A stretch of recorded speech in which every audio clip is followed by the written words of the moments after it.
Como vocês já sabem, pelo menos aqueles que estão vindo alguns domingos em nossa igreja, o Rodrigo começou uma série intitulada O que ele disse mesmo? E nós estamos pegando, ou melhor, o Rodrigo está pegando alguns textos às crianças até 9 anos. Desculpa, Laura. Esquecendo das crianças. Pode acompanhar a Laura. Erivelto, você fica, né? Hoje você fica. Então, ele está pegando alguns textos, e eu vou fazer isso hoje também, que às vezes nós não entendemos de fato o que Jesus estava dizendo, como que aquilo ou aquelas expressões se aplicam aos nossos corações. Né? E hoje eu quero pensar com vocês sobre o tema, dentro do texto que nós vamos ler já, influência. Influência. Se você quiser acompanhar o texto aqui, vai ser projetado, mas se você quiser abrir a sua Bíblia, é um texto muito conhecido, de Mateus capítulo 5, versículos 13 a 16.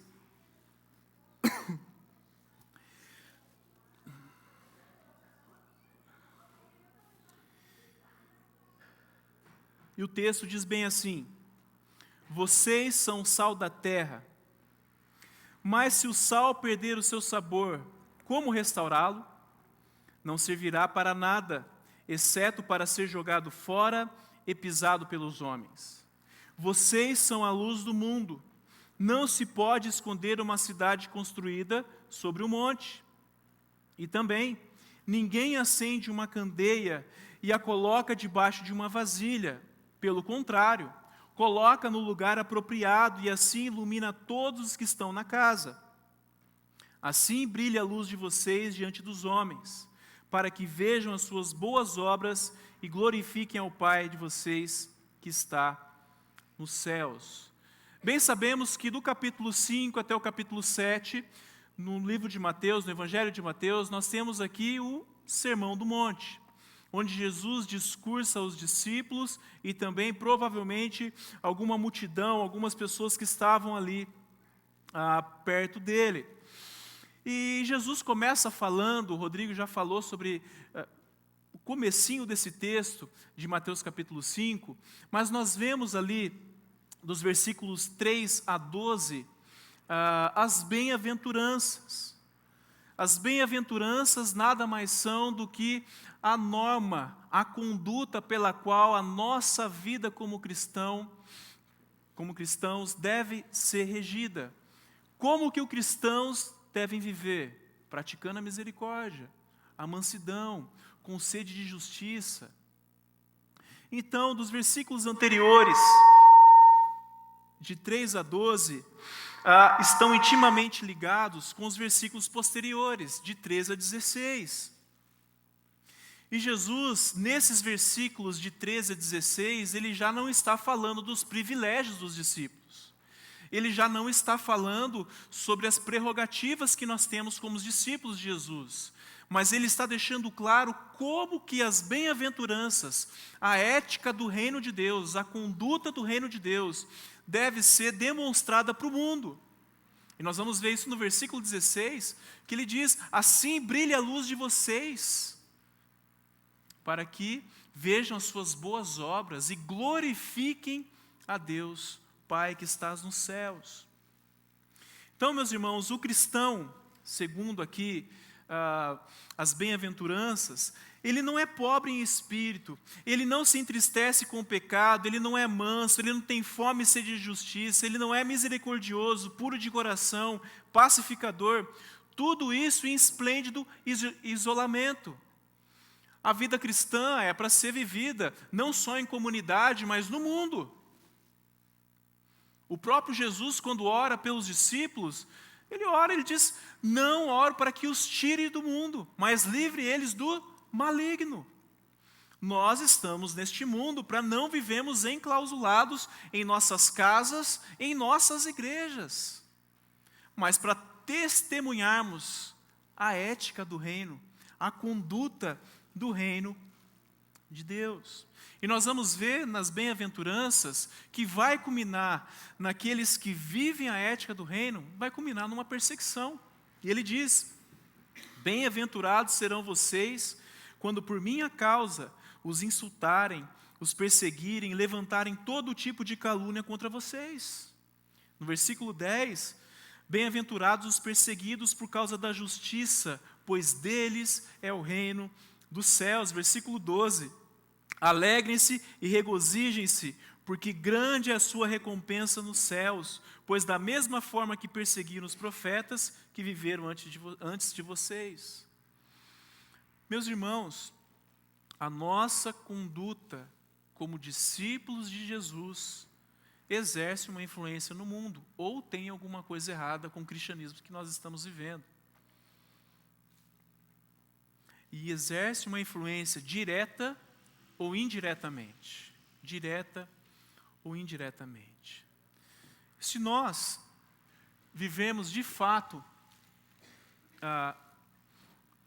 o cristianismo, se vivermos o cristianismo de forma autêntica, certamente encontraremos oposição neste mundo. Se vivermos o cristianismo de forma autêntica, certamente encontraremos oposição neste mundo. Jesus diz nos versículos anteriores, que eu acabei de ler, quais são essas oposições?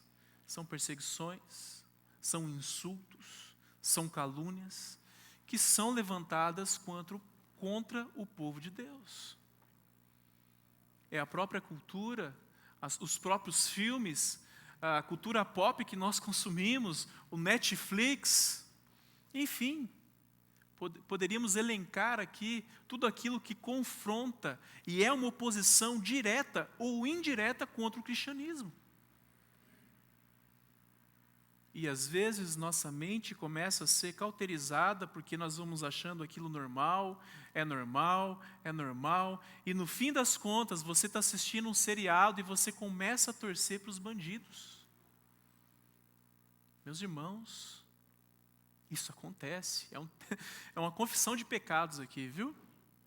Você está assistindo uma série e você fica torcendo para dar certo um golpe que eles querem dar no sistema. Só que eles são ladrões e você está ali, não, tem que fazer isso mesmo. E você está torcendo.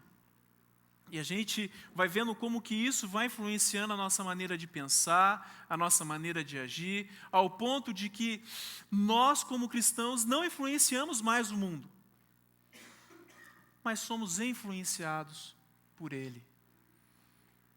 Nós que deveríamos viver como santos, irrepreensíveis, como diz Paulo, escrevendo ao jovem pastor Tito, fala que a graça de Deus se manifestou salvadora a todos os homens, ensinando-os a rejeitar as paixões, tudo aquilo que desagrada a Deus. Então, se o nosso relacionamento com Deus já está estabelecido, a nossa vida cotidiana, estou falando isso fora das quatro paredes da igreja, lá fora, precisa exercer uma influência. Se você não influencia lá fora, você é influenciado. Você é influenciado.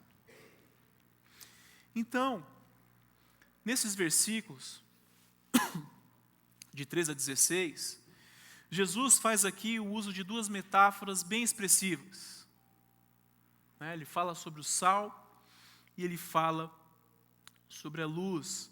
E ele está querendo retratar para os discípulos aqui, mediante o modo de viver que eles deveriam ter, e que nós também devemos ter, que eles devem deixar a influência deles no mundo. Nós não estamos neste mundo de passagem. Creio eu que Jesus não morreu numa cruz em vão. Creio eu que Jesus não pagou o alto preço. Creio eu que Jesus não derramou seu sangue naquela cruz para que nós vivamos um cristianismo que não sai dessas quatro paredes. Deus nos chamou para testemunharmos, para vivermos de fato a ética, a conduta do reino de Deus. E meus irmãos, é na sua família, é no seu trabalho, é na faculdade, que são com seus amigos, são com as pessoas à sua volta. Todas as pessoas que passam por nós precisam ser influenciadas pelo cristianismo que nós vivemos. De alguma maneira, precisamos influenciar as pessoas. Precisamos influenciar as pessoas, ou seremos influenciadas ou influenciado por elas. As afirmações de Jesus aqui, com relação aos seus discípulos, fazem parte de quem eles são. Jesus olha para os seus discípulos e diz: vocês são sal da terra. Vocês são sal da terra. Você já deve ter ouvido falar que o sal, na antiguidade, ele tinha ali, além do fato de dar sabor à comida, a questão de preservar, de conservar a comida com relação à putrefação, com relação ao apodrecimento daquela comida. Ô pastor, eu agradeço. Bom samaritano. Obrigado. Então nós vemos que o sal na antiguidade tinha essas propriedades, e tem até hoje. Só que hoje nós temos os freezers, nós temos os refrigeradores, mas naquela época não tinha. Não tinha freezer, não tinha conservador, refrigerador. Não tinha como conservar a não ser usando sal. Usando sal. Então se você pegasse ali um peixe, ou você pegasse um pedaço de carne, você esfregasse um pouco de sal e pendurasse aquela carne, ela passaria ali alguns dias sem estragar. Alguns dias sem estragar. Recentemente, você vai lembrar desse fato, aqui no Brasil estava vindo algumas carnes meio adulteradas. A carne já não vinha conservada. E vinha com alguns elementos a mais, tipo papelão. Já vinha adulterado. Só que naquela época, meus irmãos, era essa maneira de preservar um alimento. Era essa maneira que eles tinham. Só que nós tínhamos também, ou eles tinham naquela época, dois tipos de sal. O sal verdadeiro e o outro que não era. E Jesus fala sobre isso, ele diz: vocês são o sal da terra. E ele faz uma pergunta e coloca uma possibilidade. Mas se o sal perder o seu sabor, como restaurá-lo? Como restaurá-lo? O sal verdadeiro, ele não perde a sua salinidade. Ele não perde o seu poder de conservação, ele não perde o seu sabor. Só que havia na Palestina um sal assim que era muito popular, que não era tirado da água salgada, mas era tirado dos charcos, das poças d'água, dos córregos. E as pessoas faziam uso desse sal também, que não tinha tantas propriedades de conservação e de sabor que o outro sal tinha. Só que o sal que Jesus faz referência aqui é o sal verdadeiro. Meus irmãos, o sal verdadeiro não perde a sua salinidade, a não ser que você pegue este sal, não vai fazer isso na sua casa não, tá? Você pega o sal e você mistura ele com terra, você mistura ele com areia, ele não vai servir para nada. Você vai ter que jogar fora. É a mesma coisa de você estiver cozinhando na sua casa e cai o pote de sal, e você, não, eu vou pegar com a vassoura e com a pá e vamos usar. Não serve mais. Não serve. Está cheio de impurezas. Cheio de impurezas. Sugere-se aqui que a possibilidade que Jesus coloca diante dos seus discípulos, se o sal perder o seu sabor, era uma possibilidade real, tendo em vista a existência de um sal verdadeiro e de um sal que não era verdadeiro. E Jesus deixa claro, o sal que não serve para nada deve ser jogado fora. Deve ser jogado fora. Mas Jesus diz também que os discípulos, vocês são a luz do mundo. E Jesus deixa claro aqui para nós que ele fala de duas fontes de luz, no sentido físico. Ele fala a respeito de uma cidade e de uma lâmpada, de uma candeia.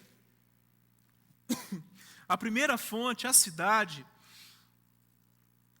Jesus está exemplificando muito bem sobre o contexto da sua época. Aliás, até com relação ao Antigo Testamento.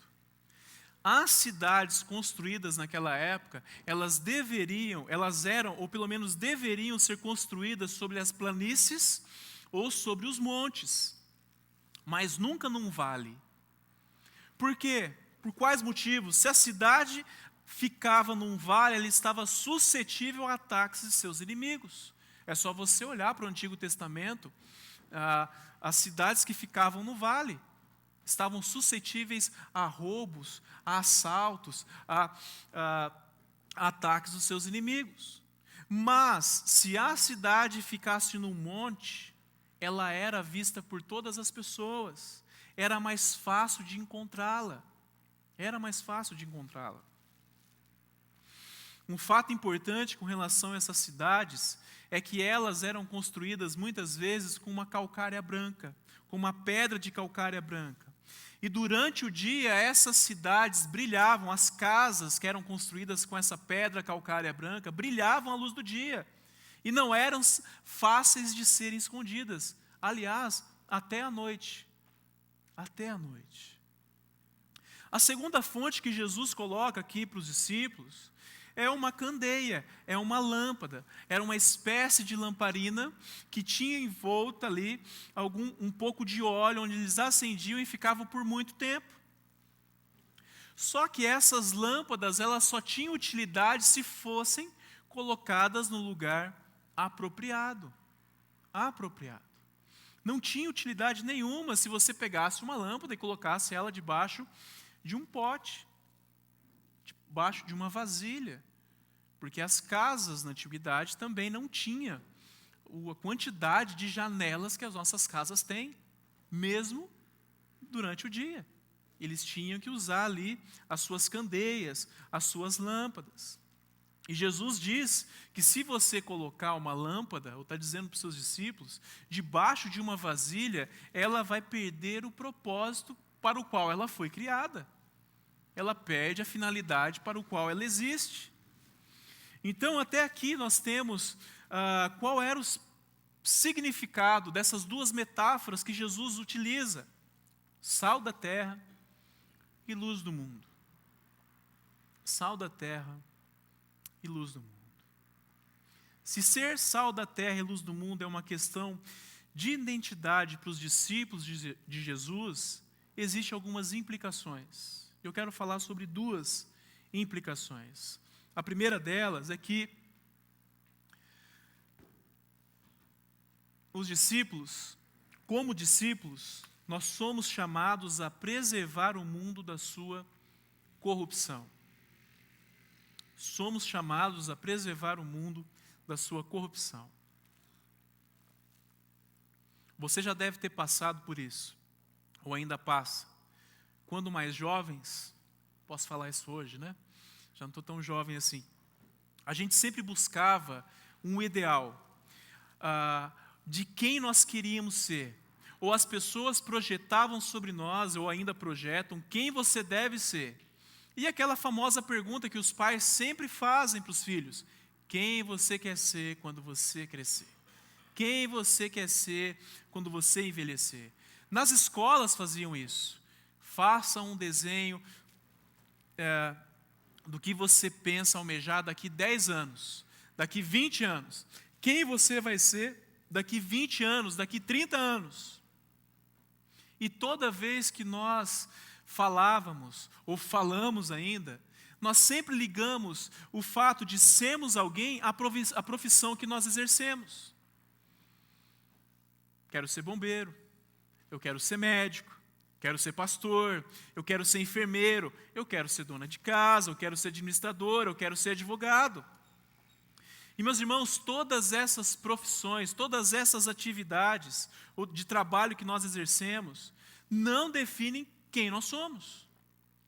Porque quem nós somos tem vários fatores por detrás disso ainda. Porque como cristãos, nós não podemos utilizar de alguma experiência subjetiva da nossa profissão para responder a pergunta: quem sou eu?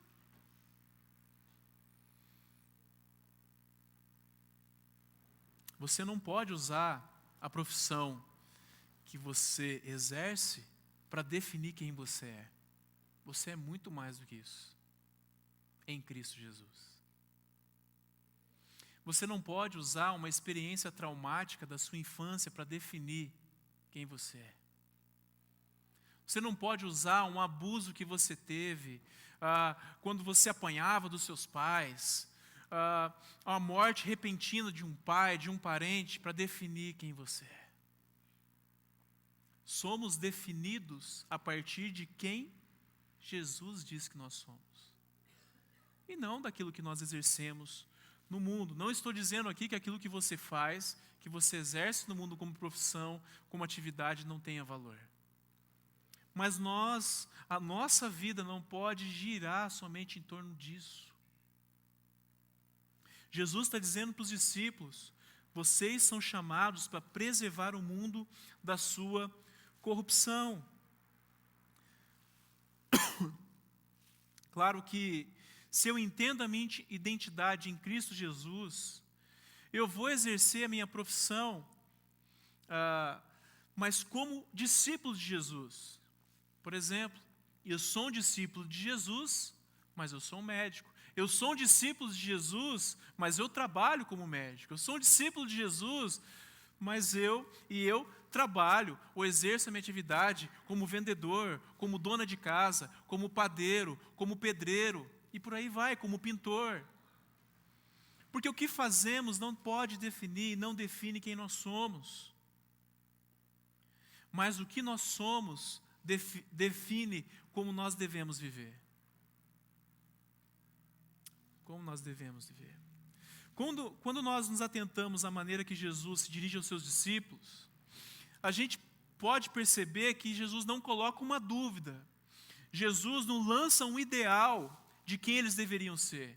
Jesus olha para os discípulos e diz: vocês são o sal da terra. Jesus não chega para eles: não estão fazendo nada, né? Será que algum dia vocês serão sal da terra e luz do mundo?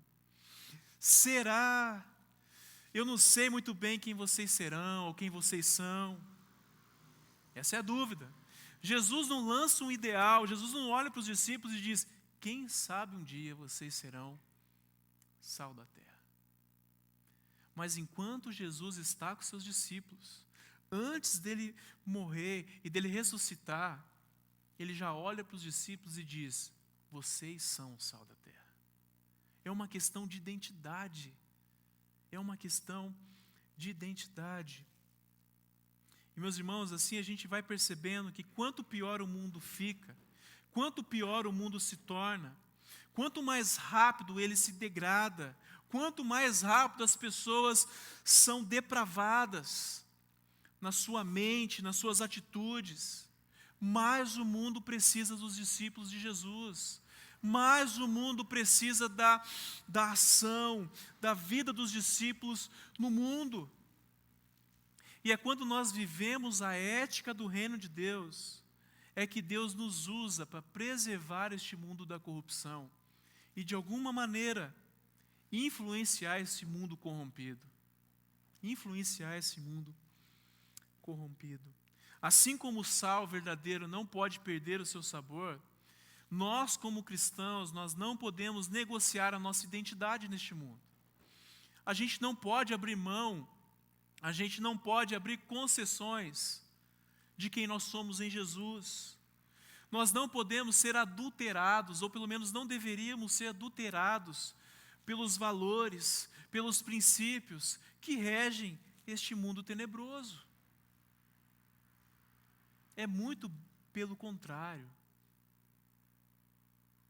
Fomos chamados para preservar o mundo da sua corrupção e influenciar este mundo.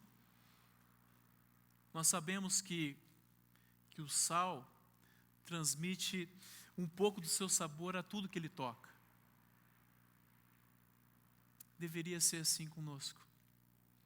Por onde nós passarmos, as pessoas que se chegarem perto de nós, nós devemos tocá-las, preservá-las, influenciá-las. Creio que quanto mais evidente fica esse dissabor e a degradação existente nesse mundo, meus irmãos, fica evidente a falta dos discípulos de Jesus. Eu creio que Deus quer nos usar. Deus quer nos usar para influenciar este mundo. Então não deixe de exercer o seu papel como discípulo no mundo. Jesus nos chama para preservar e também dar sabor a este mundo corrupto e insonso, sem sabor. Deus quer nos usar. Segunda implicação, Jesus diz que os discípulos, ou nós também, somos chamados a iluminar o mundo da sua ou na sua escuridão. Somos chamados a iluminar o mundo na sua escuridão. Muitos aqui já devem ter passado por algo chamado blackout. Você está num dia frio assim, pronto para entrar no banheiro, para tomar aquele banho quentinho e acaba a energia na rua da sua casa. Estoura um transformador, ou é um blackout geral por causa de alguma manutenção. E não quero falar mal sobre nenhuma companhia de energia aqui, tá? A questão não é essa. Mas se você procurar saber sobre os maiores blackouts na história do Brasil, você vai ver que um dos maiores que existiu foi em São Paulo, no ano de 1971. Foi um longo blackout que atingiu ali vários bairros de São Paulo e várias cidades circunvizinhas, no dia 29 de junho de 1971. Eu não era nem nascido ainda.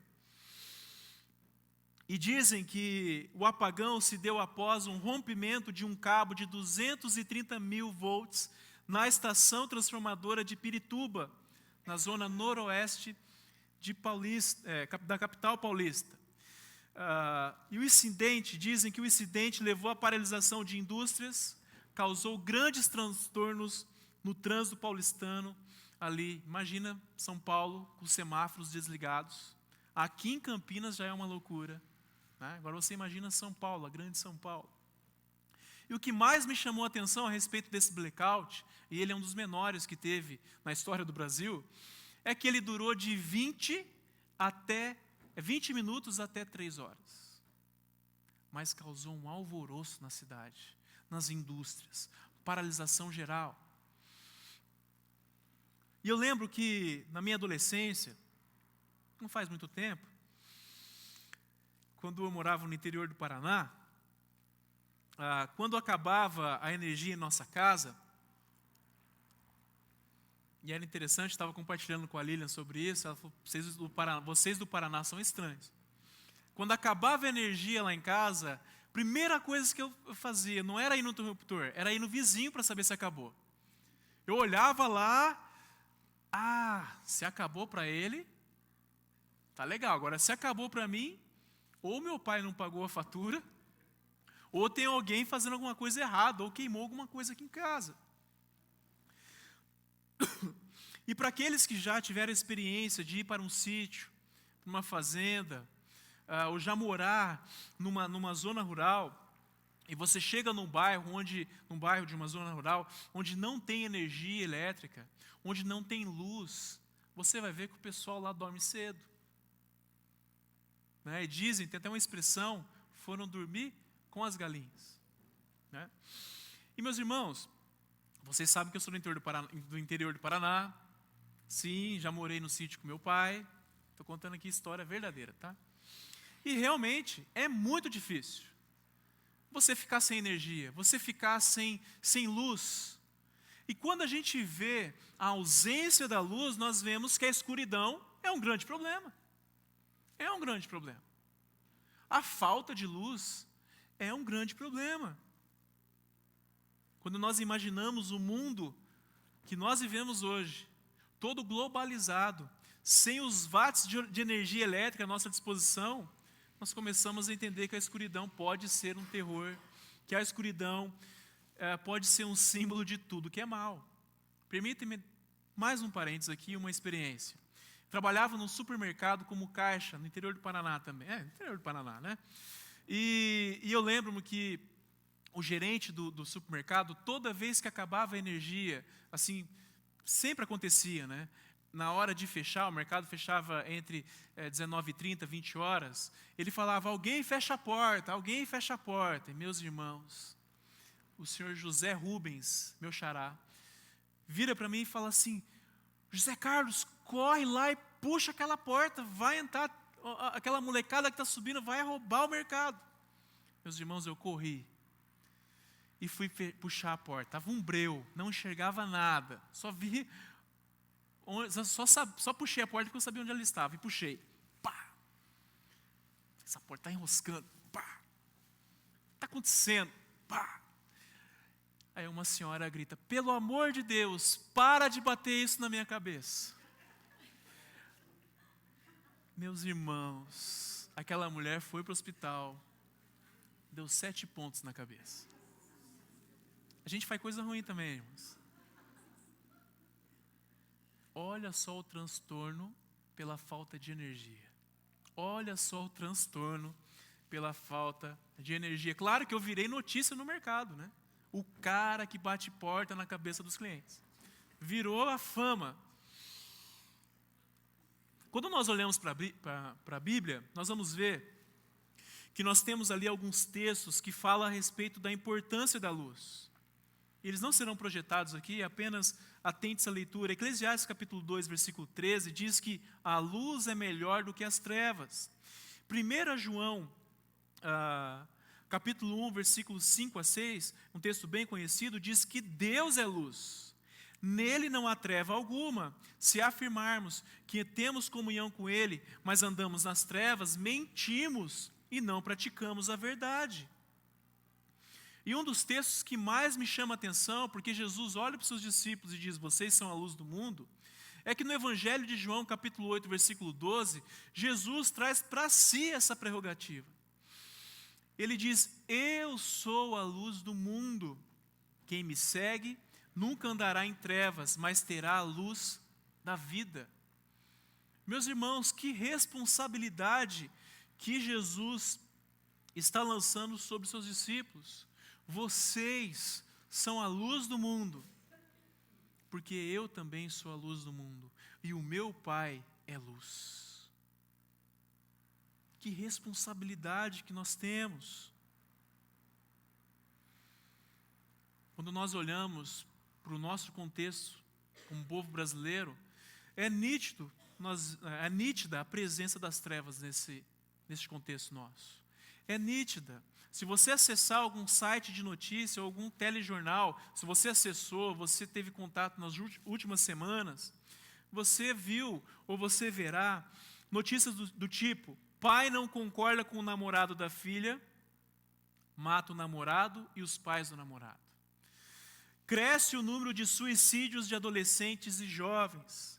Bebê com cordão umbilical é encontrado no lixo.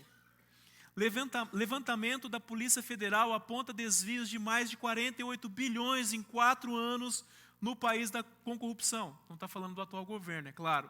Filho mata o próprio pai para vingar o assassinato da mãe. Olha a história. O pai havia matado a mãe.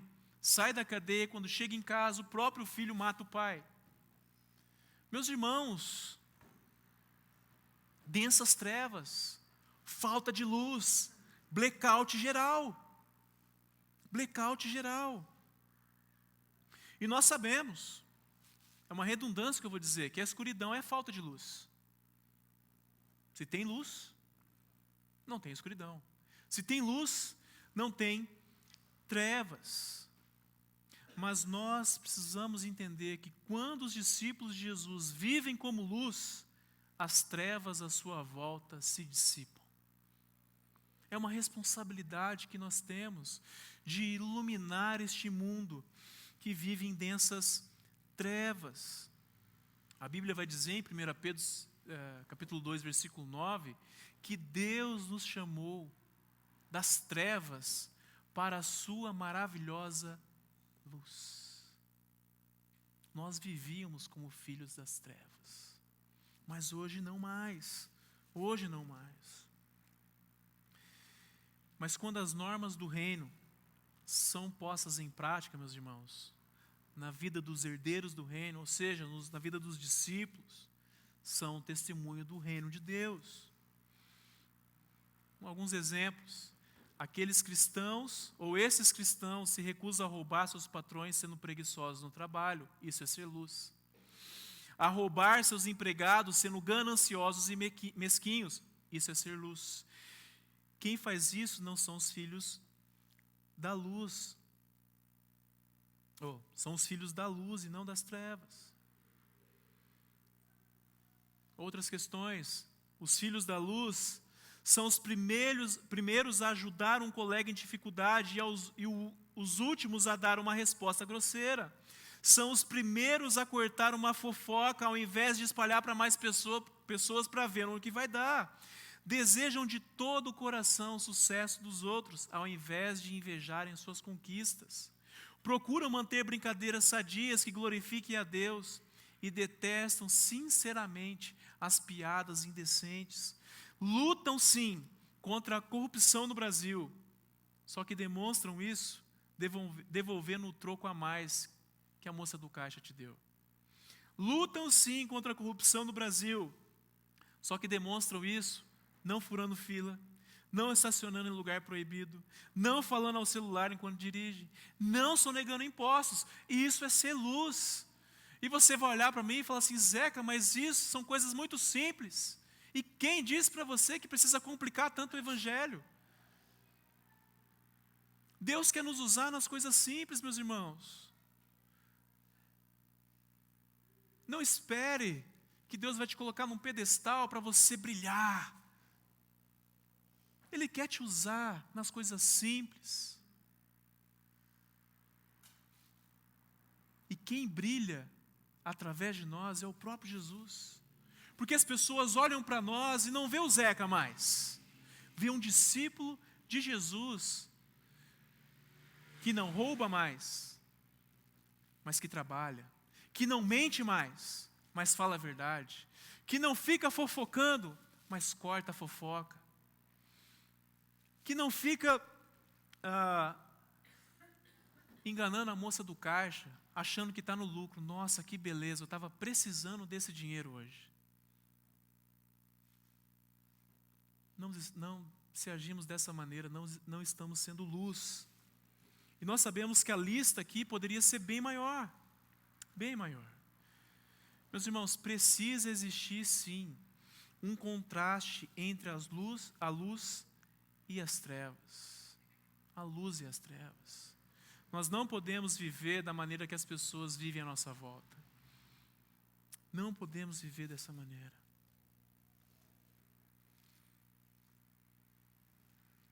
Para a gente já concluir, Jesus quer nos ensinar aqui, e você fazendo a pergunta, o que ele disse mesmo?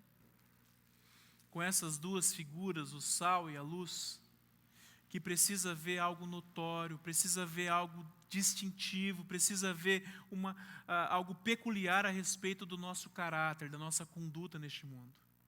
Se somos verdadeiros cristãos. É uma questão de identidade. Se somos cristãos, nós somos sal. Nós preservamos este mundo da corrupção. Se somos verdadeiros cristãos, nós somos luz. Nós iluminamos este mundo das suas densas trevas. Esse autor, John Poulter, ele diz que, em seu livro Tipo de Evangelismo Hoje, a pregação mais eficaz provém daqueles que vivem conforme aquilo que dizem. Eles próprios são a mensagem. Os cristãos têm de ser semelhantes àquilo que falam. A comunicação acontece fundamentalmente a partir da pessoa, não de palavras ou de ideias. E no mais íntimo das pessoas, é no mais íntimo das pessoas que a autenticidade se faz entender. e que agora se transmite com eficácia é, basicamente, a autenticidade pessoal. Meus irmãos, não sejamos cristãos só de palavras. Jesus vai concluir dizendo no versículo 16: assim brilha a luz de vocês diante dos homens, para que vejam suas boas obras e glorifiquem ao Pai de vocês que está nos céus. Aquilo que nós fazemos não é para o nosso bel prazer, mas para que Deus seja de alguma maneira glorificado e que as pessoas vejam isso em nossas vidas. Nossa autenticidade como discípulos é vista quando vivemos de acordo com aquilo que nós professamos. Não pode haver um contraste, uma divergência se nós dizemos: eu sou sal da terra, eu sou luz do mundo, mas nós vivemos de maneiras diferentes. Eu espero que essa mensagem possa de alguma maneira encorajar você a você começar a sua semana dizendo: eu sou sim, sal da terra e luz do mundo, e eu preciso mudar a minha conduta. Eu preciso agir de maneiras diferentes com os meus filhos. Eu preciso agir de maneira diferente com o meu esposo, com a minha esposa. Eu preciso agir diferente com as pessoas que trabalham para mim. Eu preciso agir diferente com as pessoas que são os meus patrões ou é o meu patrão. Porque Deus nos chamou para que a luz de Cristo possa brilhar através de nós. Amém?